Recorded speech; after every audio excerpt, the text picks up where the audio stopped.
It is Friday, July 10th, 2026. I am the Mets head, talking all things New York Mets. I've been a bit busy these past couple of days and have been unable to post any previews, but I have a big one coming up next week for the All-Star break where I will discuss and grade all our players and whether or not we should trade. Today, I have breaking news. If you haven't already heard, that Swaggy V was hit by a 92-mile-per-hour pitch last night by Michael Walker, and he immediately fell to the ground in considerable pain. He got hit on his right hand, which is his backhand, when he is batting, which is unpadded, and apparently he fractured his hand. He's been put on the IL for who knows how long, but that basically ends his chances of being traded, I think, by the trading deadline. Basically, because who wants damaged goods? Besides the fact he's not having a good year at all. His defense has become worse, even at first base. I felt he started off well defensively, or at least better than everyone else at first base. But Jared Young, getting more reps there, has shown more consistently and has probably passed Vientos defensively at first base. Offensively, Marcus looked terrible at times. Well, he's looked terrible the majority of the time. Usually, he's good to get some hot streaks and be really good, but I only recall maybe one hot streak, and I remember Mendoza like sitting him half of those games. Mendoza was never good at that, playing guys when they were hot and sitting them when they were cold. At the time of him breaking his hand, he was batting a very low and unacceptable 211 with a 644 OPS. He only had a 256 on base percentage with a 388 slugging percentage with 11 homers. I mean, he was on pace for about 20, but I believe he's been playing much less than he had been. And he has 35 RBIs, which isn't much, but it's still fourth highest on the team, behind Bo Bichette, who has 51, Soto, who has 50, and Benj, who has 37.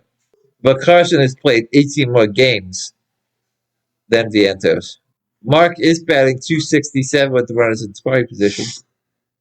He was also batting 281 versus lefties with a 316 on base percentage, 539 slugged, and an 855 OPS. He has the most home runs and the most RBIs on the team versus left-hand pitcher. I believe he was still useful to our team in certain situations, mostly against left-hand pitching. Unfortunately, at this moment, he's not playing like an everyday player, which is sad after that great season and playoffs he had in 2024.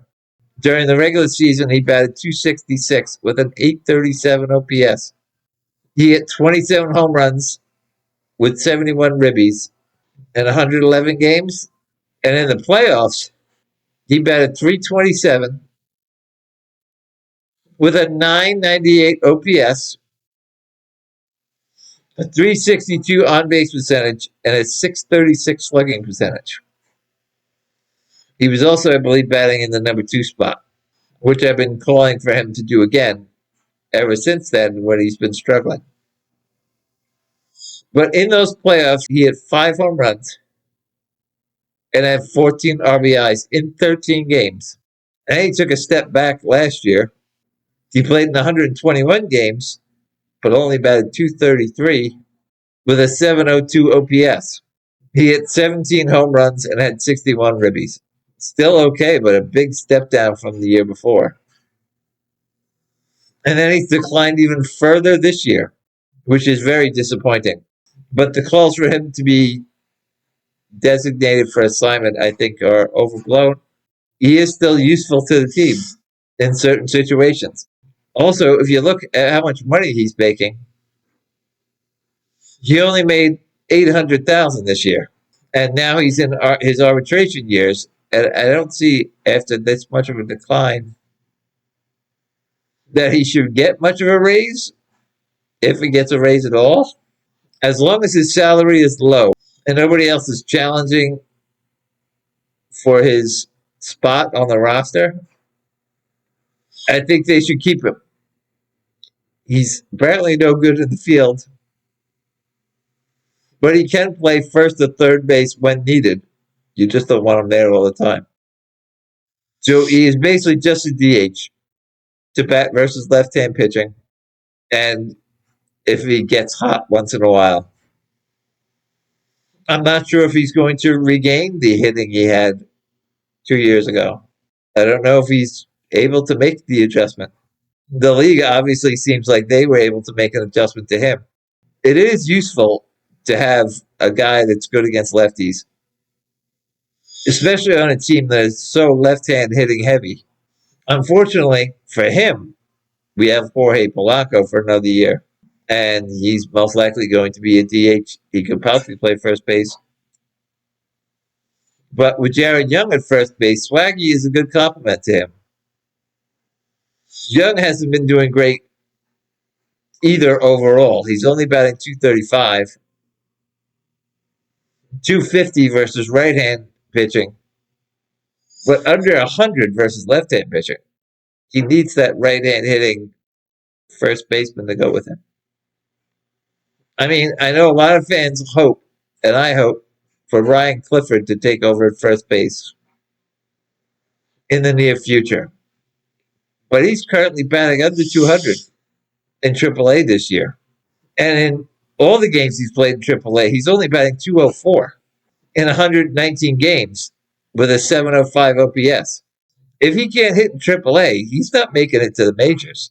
Even his career average in AA and A plus is under 240, but with an 800 OPS. He only did really good when he was in single A, where he batted 316 with a 901 OPS. But that was only in like 37 games. So he doesn't seem like he'll be ready for the majors anytime soon, if ever. In my opinion, I think the Mets should get Alvarez to shift over to first base. Not right now, that's probably not a good idea, but in the offseason, get him to play first base. Make him a first baseman. He's only, 24? She could be a first baseman for years. But I also think by shifting him over to first, you can keep his bat in the lineup. And then you can play Torrens more at catcher to help develop our young pitchers. And even get our old pitchers to start pitching better again. Perhaps Alvy can stay healthy and reach the next level in his hitting. He's okay, but he's definitely shown signs of more. But he's often cut short by catching injuries and possibly the catching duties getting in his head, getting in the way of his hitting development. So Swaggy V is done for a while. And who knows if he's ever going to come back in a Mets uniform. I don't believe in trading him right now because what really are you going to get for him? I mean, see what happens with this arbitration. He shouldn't make a lot of money. And then maybe hope for a hot streak and then trade him while he's hot. I don't ever imagine he will stay hot and be a good hitter in the major leagues. Oh, one other thing I wanted to mention was I was, scrolling through Facebook and people saying, should the Mets be sellers or buyers this trading deadline? And my comment was, we're out of it. We should not be buyers. We really need to be sellers. And I tried to remind everybody that the last time we were in a position where we really weren't contenders and we decided to be buyers was in 2021 when we traded PCA, Pete Crow Armstrong, for Javi Baez to try to possibly hold on for some kind of a season.